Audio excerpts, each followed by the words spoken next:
Bab 58, Ulang Tahun Boy. Senyum tipis terbit di sudut bibir Alfian kala tatapan semua orang tertuju padanya. Ia yang semula berbaring di sofa langsung merubah posisi, lalu melirik Boy beserta mainan-mainan yang sudah berhamburan di lantai. 2 minggu lalu sebelum berangkat ke luar negeri, mereka sempat kesulitan membujuk Boy, karena ini adalah pertama kali ia terpisah dari kedua orang tuanya. Tetapi, Alfian dengan ajaibnya mampu meluluhkan si anak gurita itu. "Mana dede bayinya, Pak?" tanya Boy penuh nada menuntut. "Ketinggalan di Paris, Nak. Papa lupa," jawab Alfian asal. Ujung mata Eileen berkerut, memandang suaminya penuh curiga. "Memang kamu habis janji apa sama Boy, Mas?" "Biasa, urusan laki-laki." Alfian meraih tubuh mungil itu dan menggendongnya. "Ayo, ikut papa sebentar."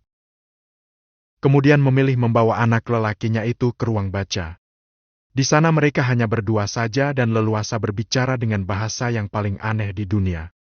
Alfian mendudukkan Boy di sofa, lalu ia sendiri berjongkok di hadapan putranya tersebut. Masih terlihat pancaran kecewa dari sepasang mata anak lelaki berusia 4 tahun itu. "Boy mau dede bayi, Pak," pintanya dengan bibir mengerucut. "Nanti papa buatkan dede bayi yang lain." Alfian berbisik penuh janji. Diplomatis dan taktis, layaknya seorang pejabat dalam sebuah kampanye. "Gimana kalau buatnya?" Suara cadel itu membuat Alfian mengasah otak. Boy memang anak yang cukup kritis dalam berpikir. Ia akan menanyakan apapun sampai keingintahuannya terhadap sesuatu terpuaskan. Terkadang Alfian repot memberi penjelasan dengan bahasa yang mudah dimengerti oleh anak-anak. "Proses pembuatannya biar jadi urusan papa. Tugas Boy hanya menunggu saja." "Kenapa Hayus nunggu, Pak? Kenapa nggak download di Play Store aja? Mana ada dede bayi di Play Store, Boy? Download game bisa, masa download dede bayi nggak bisa?" Ia menatap curiga seolah papanya adalah manusia paling manipulatif di dunia. "Gini ya, Nak, jagoan papa yang pintar."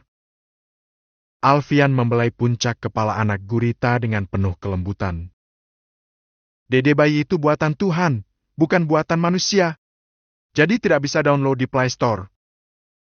Kerutan di dahi Boy tampak semakin dalam mendengar ucapan sang papa. Bukankah tadi sang papa sudah berjanji akan membuatkan? Lalu mengapa sekarang berkata adik bayi buatan Tuhan? "Tapi tadi papa bilang mau buatin dede bayi. Berarti dede bayi buatan manusia, kan? Aduh." Alfian memijat kepala yang mendadak terasa berdenyut. "Bukan begitu konsepnya, Boy. Memang yang buat papa tapi..." Ucapan Alfian menggantung di udara saat pintu ruangan itu terbuka. Galih muncul dari sana sebagai pemutus pembicaraan antara papa gurita dan anaknya. "Hei, yang baru pulang habis honeymoon," sapa lelaki itu dengan senyum ceria. Tetapi, senyum itu seketika redup saat melihat wajah murung sang keponakan. "Si jagoan cilik kenapa mukanya kusut begitu? Papa janji mau bawain dede." Kali ini ucapan Boy terpotong karena lebih dulu dibungkam Alfian dengan telapak tangan. "Jangan dengar, biasalah namanya anak-anak," ujar Alfian kepada Galih. "By the way, ada apa kesini?" Menjatuhkan tubuh di sudut sofa yang lain, Galih menghela napas panjang. Alfian dapat melihat raut wajahnya yang lelah. Mengurus perusahaan selama ditinggal sang bos pasti menguras tenaga dan pikiran. "Kemarin aku menerima pesan khusus dari Pak Sujono." "Pesan apa?" Pembicaraan mulai serius. Alfian melirik Boy yang duduk di sebelahnya. "Sebentar ya, Nak. Papa bicara sama Om Gali dulu." Boy menyahut dengan anggukan kepala. "Pak Sujono berpesan bahwa PT Miracle akan setuju bekerja sama dengan kita kalau kamu memberikan proyek pembangunan Hotel Imperial ke PT X lah." "Cih!" Alfian berdecih. Tawa sinis keluar dari bibirnya. Nama perusahaan yang baru saja disebut Galih membuat emosi seorang Alfian berubah dalam hitungan detik. Bagaimana tidak, PT Exla adalah perusahaan milik orang tua Audi, dan Alfian sudah memutus semua kerjasama dengan perusahaan itu sejak 4 tahun lalu. Menyebabkan perusahaan tersebut sempat mengalami kolaps. Jadi bagaimana? Tanya Galih. Beritahu Pak Sujono itu bahwa kita tidak butuh kerjasama dengan perusahaannya. Masih banyak perusahaan lain yang mau bekerja sama dengan kita. Alfian melirik Boy yang masih duduk di sampingnya. Melihat kantuk di mata putranya, ia langsung membaringkan dan mengambil bantal sofa untuk menyangga kepala putranya. Satu tangannya mengelus rambut sang anak. Hingga perlahan Boy memejamkan kedua matanya. Pikirkan lagi, Al, kerjasama ini akan menghasilkan keuntungan yang besar untuk perusahaan kita. Aku tidak peduli. Galih menyerah. Ia tahu bagaimana Alfian jika sudah berkata tidak, maka merupakan hal mustahil untuk bisa mengubahnya. Oke, aku paham. Ujar Galih. Ngomong-ngomong, aku dengar Audi akan bertunangan minggu depan. Lalu apa hubungannya denganku? Tidak ada. Ucap Galih cepat setelah melihat raut wajah si bos yang tidak bersahabat. Itu berita yang bagus, kan? Artinya dia sudah bisa move on dari kamu. Alfian tak menyahut. Sama sekali tak ada kepedulian terhadap sang mantan. Di masa lalu ia memang menyimpan rasa yang dalam terhadap Audi, bahkan butuh waktu bertahun-tahun untuk bisa melupakan rasa sakit yang ditinggalkan sang mantan. Namun, rasa itu sekarang hilang tanpa meninggalkan bekas. Terlebih, kini hatinya sudah terpaut dengan Aileen sepenuhnya. Sudah, jangan bahas orang itu lagi. Tidak berfaedah sama sekali. Ujarnya kesal. Tetapi, kekesalan itu seketika luntur saat memandangi wajah mungil yang tengah terlelap di sisinya. Buah hatinya bersama Aileen. Peredam amarah paling ampuh. Meskipun kehadiran Boy diawali dari sesuatu yang tak diinginkan. Sebentar, aku akan pindahkan Boy ke kamar dulu. Oke. Alfian bangkit meninggalkan ruangan itu dengan menggendong Boy. Begitu tiba di kamar, ia langsung membaringkan tubuh mungil itu ke tempat tidur. Membalut tubuhnya dengan selimut, lalu menyalakan mesin pendingin ruangan. Ah, segar sekali habis mandi. Aileen keluar dari kamar mandi dengan lilitan handuk di dadanya. Lantas mengeluarkan piyama dari lemari dan memakainya. Boy sudah tidur? Sudah. Aileen menarik selimut dan naik ke tempat tidur. Sebenarnya Mas janji apa sama Boy sampai dia sesedih itu tadi? Aku bilang mau bawa adik bayi buat dia dari luar negeri. Aileen melotot mendengar jawaban konyol sang suami. Ya ampun, pantas aja dia tagih. Kenapa juga harus janji begitu? Tenang, sudah damai kok. Alfian mendesahkan napas panjang. Tadi dia sempat minta aku downloadkan bayi di Play Store. Dan kalau bosan tinggal uninstall gitu? Keduanya tertawa. Aku mau temui Gali dulu. Dia masih menunggu di bawah. Alfian bangkit dari tempat tidur dan menuju pintu. Namun, sebelum keluar, ia sempat berbalik. Oh ya, urusan kita di Paris belum selesai. Jangan tidur dulu, ya? Dasar Tuan Gurita. Tidak ada puasnya soal begituan. Perayaan ulang tahun pewaris keluarga Darmawan itu selalu diwarnai dengan kemeriahan. Namun, tahun ini mereka memilih sesuatu yang berbeda. Aileen dan Alfian menginginkan putranya belajar untuk berbagi dengan anak-anak lain. Sehingga tahun ini sengaja mengundang ribuan anak dari berbagai panti asuhan yang ada di kota itu. Kini semuanya sudah tiba di sebuah gedung. Sejak pagi tadi suasana tampak hiruk-pikuk. Semua orang sibuk dengan tugasnya masing-masing. Ada petugas catering yang berlalu lalang membawa makanan, ada pula beberapa mobil box besar yang membawa mainan untuk dibagikan. Sedangkan yang lain tampak sibuk mengawasi agar acara tersebut berjalan dengan lancar. Tak ada tiup lilin di atas kue cat mahal yang identik dengan perayaan ulang tahun anak orang kaya. Hanya ada doa bersama yang dilanjutkan dengan acara hiburan dan makan bersama. Setelah serangkaian acara itu, Boy tampak antusias bermain dengan anak sebayanya. Berlarian ke sana kemari di kids area yang sudah disediakan khusus oleh pihak event organizer. Sepertinya Boy lebih suka acara seperti ini dibanding pesta mewah di hotel, ucap Riana yang sedang duduk di samping Aileen. Aku rasa begitu, balas Aileen, tersenyum memandangi putranya yang sedang bermain dengan anak lain. Tak jauh dari mereka, ada Alfian yang sedang mengobrol dengan Galih dan beberapa teman lain. Seperti perintah Alfian, acara itu tertutup dari media. Hingga tak lama berselang.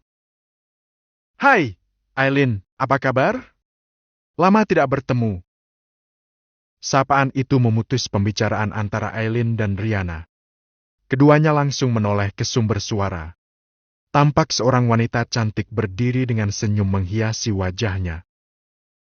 Kamu? Sedang apa kamu di sini? Tanya Aileen. Tentu saja untuk memberi doa dan selamat untuk anakmu. Apa kamu tidak tahu kalau salah satu panti asuhan yang kalian undang adalah yayasan milik orang tuaku? Aileen melirik Riana, membuat kakaknya itu mengangkat bahu. Riana pun tidak mengetahui tentang hal tersebut. Kalau begitu terima kasih untuk ucapan selamat dan doanya. Silakan nikmati acaranya. Sambung Riana. Wah, ini menyenangkan sekali. Kalian rupanya sudah berdamai. Riana, mantan calon tunangan Alfian dan juga Aileen, si istri sah. Riana membuang muka mendengar ucapan wanita itu. Berusaha untuk tidak terpancing. Kalau kamu sudah selesai berbasa-basi, silahkan cari meja yang kosong. Tidak sopan sekali kamu terhadap tamu. Aku kesini hanya untuk menyapa Aileen. Seulas smog terbit di sudut bibirnya.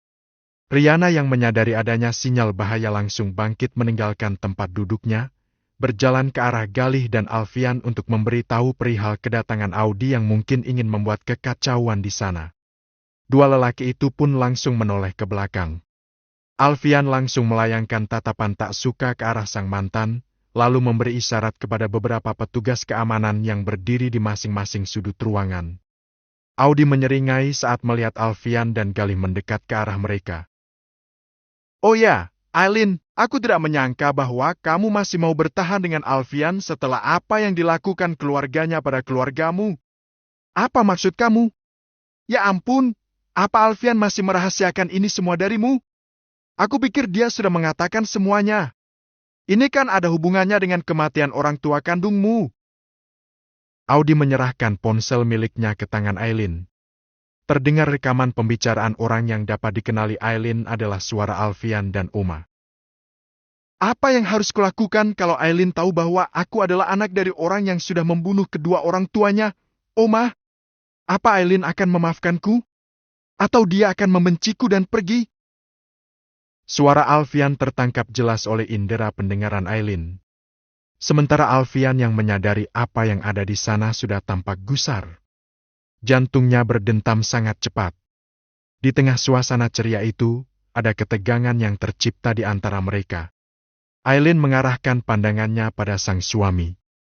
Namun, ia masih berusaha untuk bersikap tenang agar tak mengundang perhatian para tamu. Maaf sekali, Aileen. Kamu harus mengetahui ini dari aku. Aku pikir Alfian sudah menceritakan semuanya. Apa kamu benar-benar baru mengetahui semuanya? Baik Galih, Riana, maupun Alfian tampak tegang. Sayang, aku bisa jelaskan semua ini. Aku punya alasan untuk itu. Tolong percaya aku. Alfian mendekati istrinya. Hendak memeluk, namun Aileen menolak. Melihat reaksi Aileen, senyum pun mengembang di bibir Audi. Ia pastikan setelah ini akan mendengar kabar perceraian yang pasti akan menghebohkan seluruh penjuru negeri. Ia akan tertawa dan merayakan kemenangan itu. Sebentar, Mas. Jangan peluk. Biar aku selesaikan urusanku dengan wanita ini dulu. Aileen tersenyum menatap Audi. Jika Audi berpikir Aileen akan terkejut dan marah setelah mengetahui rahasia ini, maka salah besar. Karena Aileen tampak biasa-biasa saja, bahkan tampak tidak terpengaruh sama sekali. Jadi tujuanmu mendatangiku hari ini hanya untuk menyerahkan rekaman ini? Audi tercengang. Kedua alis indahnya saling bertaut. Seharusnya bukan reaksi seperti ini yang ia dapatkan. Minimal Aileen menangis meraung, menampar dan memaki Alfian. Bukan senyum menyebalkan seperti sekarang. Kamu tidak marah setelah mengetahui kenyataan bahwa orang tuamu dibunuh papanya Alfian? Tanya Audi hampir tak percaya. Lagi, Aileen tersenyum. Melunturkan kepercayaan diri yang sudah dibangun Audi dengan susah payah. Lalu kemudian, plak, plak. Suara tamparan membahana di ruangan itu. 2 kali telapak tangan Aileen mendarat mulus ke wajah cantik Audi, meninggalkan tanda kemerahan di sana. Sementara Audi sudah seperti kehilangan akal sehatnya. Ia hanya dapat mengusap pipinya yang terasa kebas.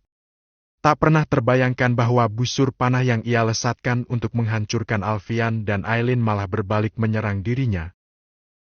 Pak Joe, tolong antar wanita ini keluar. Dia tidak ada kepentingan apapun di sini. Perintah Aileen.